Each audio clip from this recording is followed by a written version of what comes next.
Welcome to Blind Spots, a podcast where we're helping you fill the gap between what you want to do with your money and what you actually do.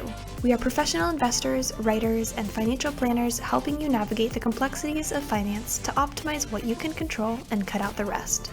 Join your host, Nick Shermans and Aaron Varghese, as we discuss the questions and nuances surrounding everyday money management.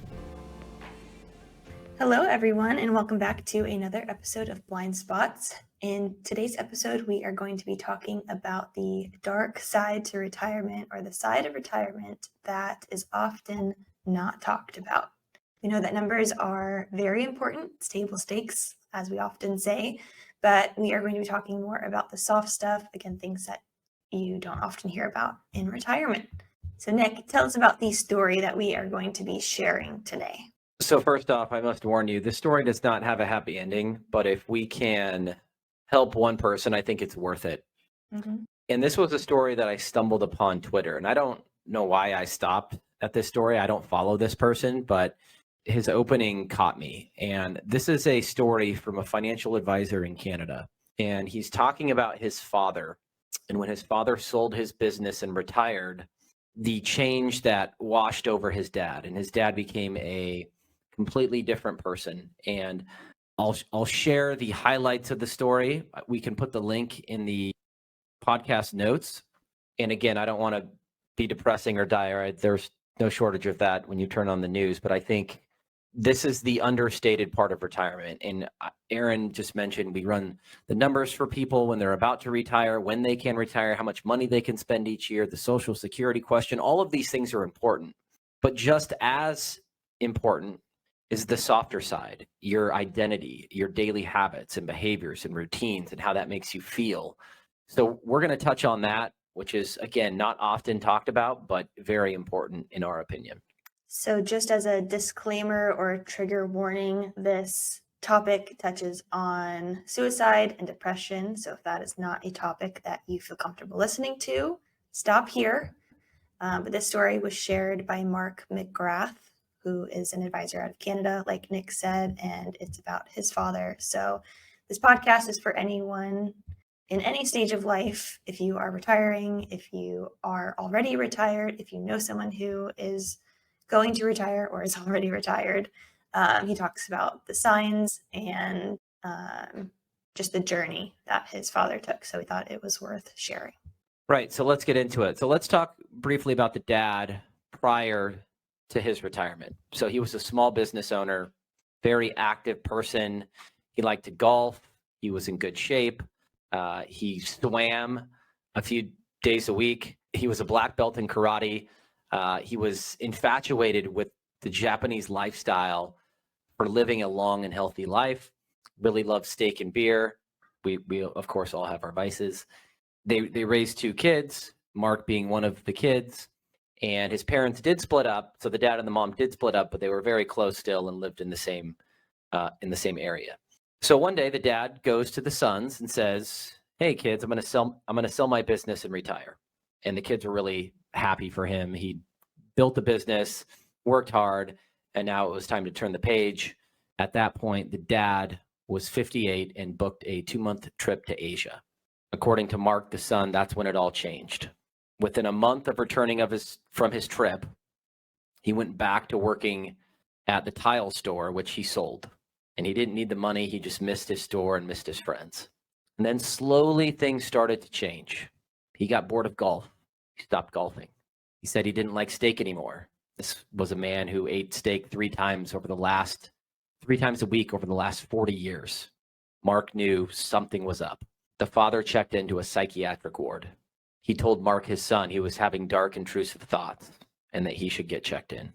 After a few days, the father reached back out to Mark and said it was a mistake that he had went and checked himself in. He was no longer having those thoughts. They gave him some medicine.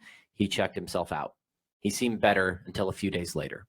The family was scheduled for a dinner at the mother's house, his ex-wife's house, and the sons were going to be there, and the father was late and didn't show up. And that was very odd for him. The mother panicked and said, "Something is wrong. This is not like your father." So they called the police, and an hour later, the police came by, and an officer had reported that the father had gotten into a wreck. The father was okay, but he was shaken up. And the son, Mark, knew something was wrong. This crash happened at a location where the father had drove twice a week on his commute to work for over 20 years. The son, Mark, knowing something was wrong, reached out to the father's best friend to get his take on the whole thing. The best friend said the dad had called him right before the accident. He had left his wallet and ID under a garbage can in a dodgy neighborhood. And they thought that was really odd. Mark came to the conclusion, again, the son, that the father had crashed the car on purpose. He didn't take his wallet because he didn't want to be ID'd by police. So the father ends up bouncing back from the initial wreck. And now he's paranoid, the father, with fear that he would be arrested and put in jail because of the accident.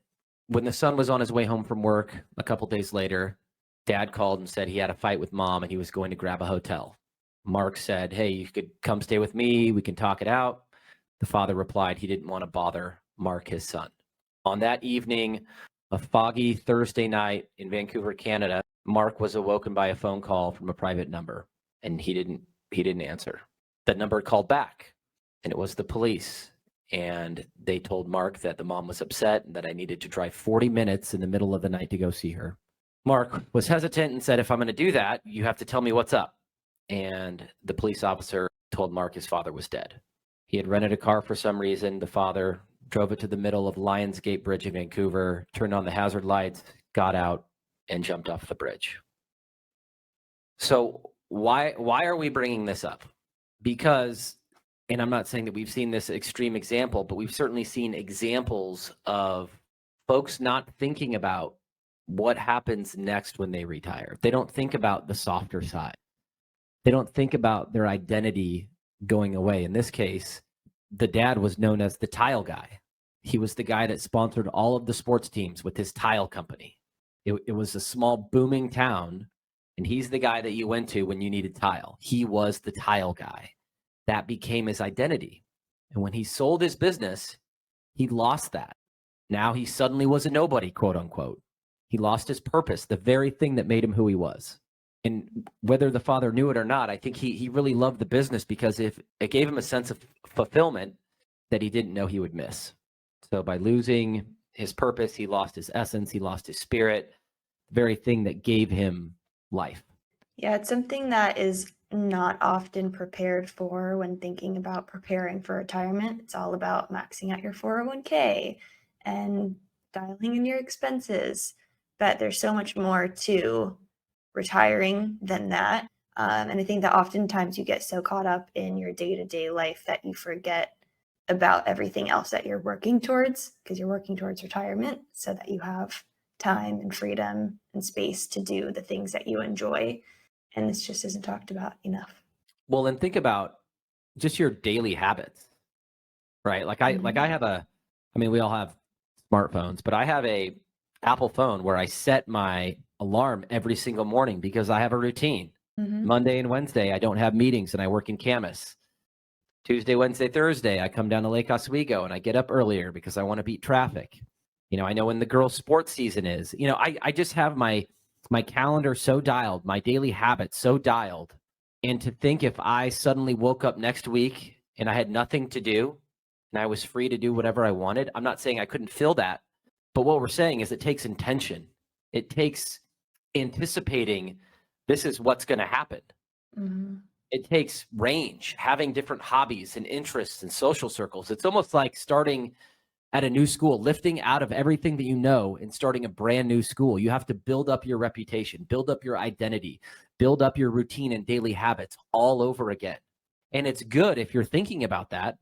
But if you're not thinking about the softer side and how everything changes, that's where some of these difficult situations can start to snowball. So talk to your spouse, write down what you want to be doing, what your ideal day in retirement looks like. Yeah, we've talked about hobbies and activities and things that you can do in retirement, but I think a lot of it comes down to staying socialized. I think that's what work becomes for many people is your friend group, your social circle. A lot of it revolves around, your job, your colleagues, and that routine that comes along with it. And when you retire, or you leave work, you often will lose that too, because the one thing that you have in common with your coworkers is the job that you do. So when you're not doing that job anymore, oftentimes those friend groups or friendships and relationships will also fall apart with that. So planning for that is important. Well, and many people ask the question, like the most asked question that we get is, how much money do I need to retire? Mm-hmm. If you Google that, there's thousands of articles about that. And I've said over and over again, that's the wrong way to look at it.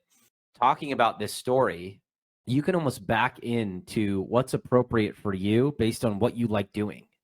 And Mm-hmm. I've used myself as an example where I like to play golf. And once I retire, I'm not going to be toiling in a Midwestern town in the month of February with 10 feet of snow on the ground, right? So by starting with what you like to do, what you're passionate about, I think you can back into some of these things, like how much do I need to fully retire? How much do I need to live on each month, by identifying what you and your spouse or what you like to do. And I know that sounds really simplistic and obvious, but I can't tell you how many times, especially in those first couple years, people are rudderless just because they haven't thought about all of the things that are doing a 180 shift in their life. You talk a lot about the book Range. What takeaways do you have from that book that you think would be helpful for anyone, whether they're working or retired, that they could also start to develop to make sure that this isn't their story?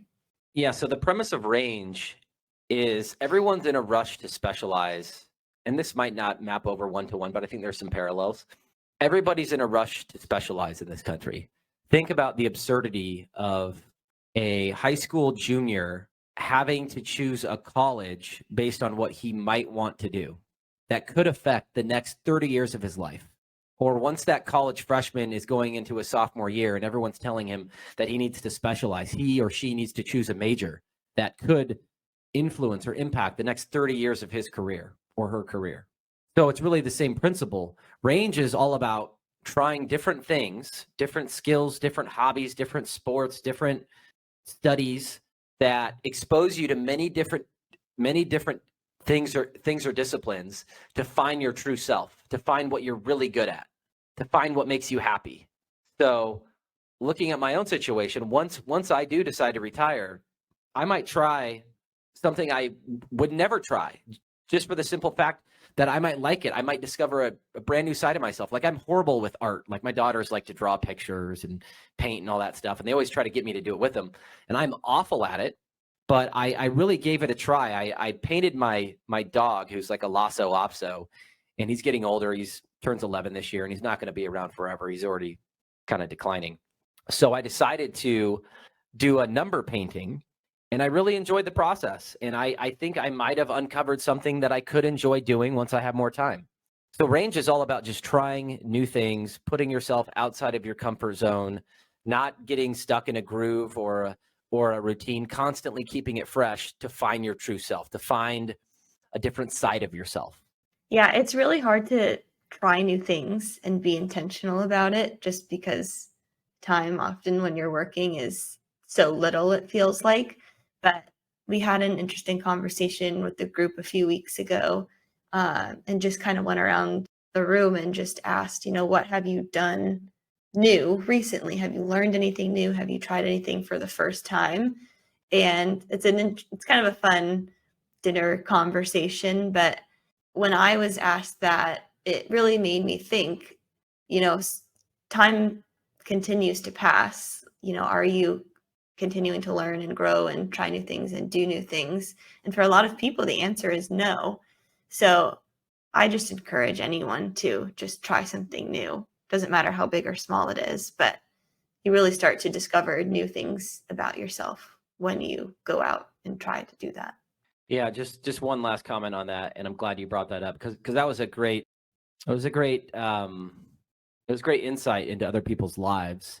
Mm-hmm. And also on that vein, I used to read all books, like all nonfiction books about finance and investing and econ and hedge funds and all it just things within my sphere of influence. Mm-hmm. And a couple of years ago, after stumbling upon Principles of Range, I hadn't read the book yet, but I started excluding those types of books from my reading list, where now I will not read a financial book. And I've gotten really into World War II and history. And I've never been more enthralled and captivated and interested in reading than I am right now. And it all starts with range and reading about stuff I have no clue about, but it makes you appreciate the human spirit and those that came before you and the history of a country and the perils of mankind. And it's just opened up a brand new world to me. And I'm really excited about it. I'm looking forward to traveling to Europe and going to some of these World War II sites. That's another spirit of range. Like I never would have done that had I buried my face in a finance book. Yeah, and something that you told me a while ago about books specifically, but it applies to just trying new things in general, is that there's too many books out there to continue reading one that you don't like. And I think the same thing applies for anything new that you're trying. If you try something new and you don't like it, you don't have to stick with it. You can just try something else because there's millions of things to do in the world. So I always keep that in mind too. Okay. I think that wraps it up for this episode of Blind Spots. Share this with your friends, your parents, your colleagues. I think it's a great story, and we appreciate Mark McGrath for sharing his own personal story as well. So if you have any questions, you can always reach out to us at insight@pureportfolios.com, but we will see you in the next one.